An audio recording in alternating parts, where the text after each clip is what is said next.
India is not escalating, it is merely reacting. If Pakistan chooses to stop its unnecessary provocations, India will not act. Are India and Pakistan on the brink of all-out war? I certainly hope not. Certainly India has no interest in that whatsoever.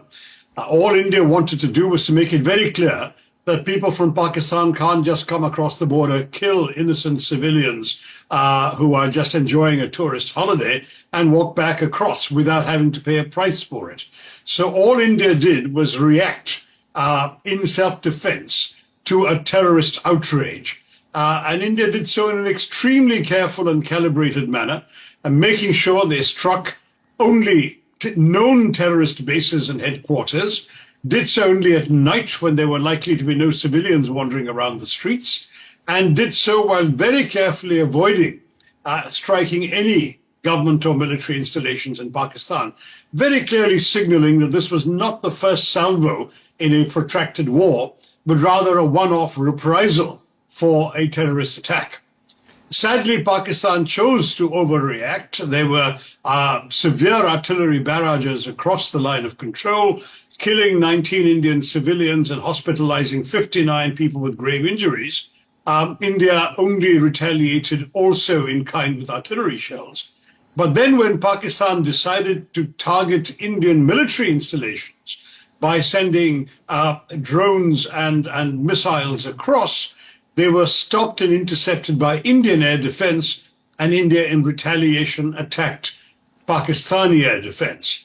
Can we really say they've been precise and restrained? These are extremely well-known terror bases, the headquarters of the Jaish-e-Mohammed in Bahawalpur and the headquarters of the Lashkar-e-Taiba in Muridke. These are not innocent places. If there were sadly any civilians staying there, there were families of terrorist leaders or those training to be terrorists.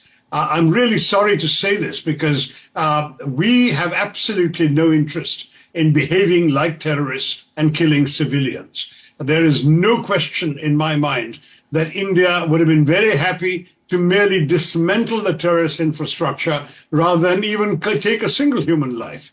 But the fact is that these are places known and listed not just by Indian authorities, but by the international intelligence community. The agencies concerned are proscribed on the sanctions list of the United Nations Sanctions Committee. These are, unfortunately, places where terrorists are trained, financed, equipped, and dispatched to kill innocent civilians in India.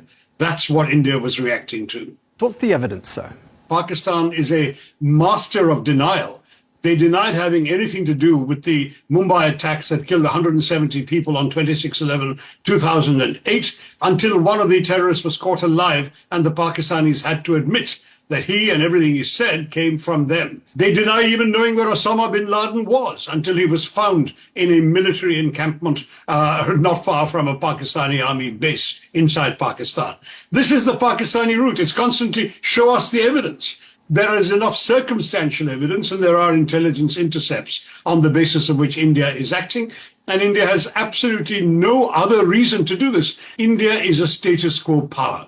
It wants nothing that Pakistan has. It is focused on growing its economy, improving its high technology, providing a future for its young people. It is entirely happy to be left alone by Pakistan, and it'll leave Pakistan alone. Terrorism is not the answer. Killing innocent civilians will invite reprisals, and we're scaling up the reprisals with each outrage.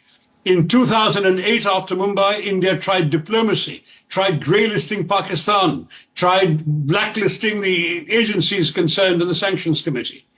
Some years later, when there was an attack in Pathankot, the Prime Minister even invited the Pakistani intelligence to join the investigation of the attack. They came and they went back to Pakistan and said, oh, the Indians did it to themselves. That was the last straw. The next terrorist attack, India sent a squad across to attack the very base from which the attack had come. Okay. The next terrorist attack in Pulwama, India did an airstrike, just one. The next terrorist attack, this time in Pahalgam in Kashmir, India hit 9.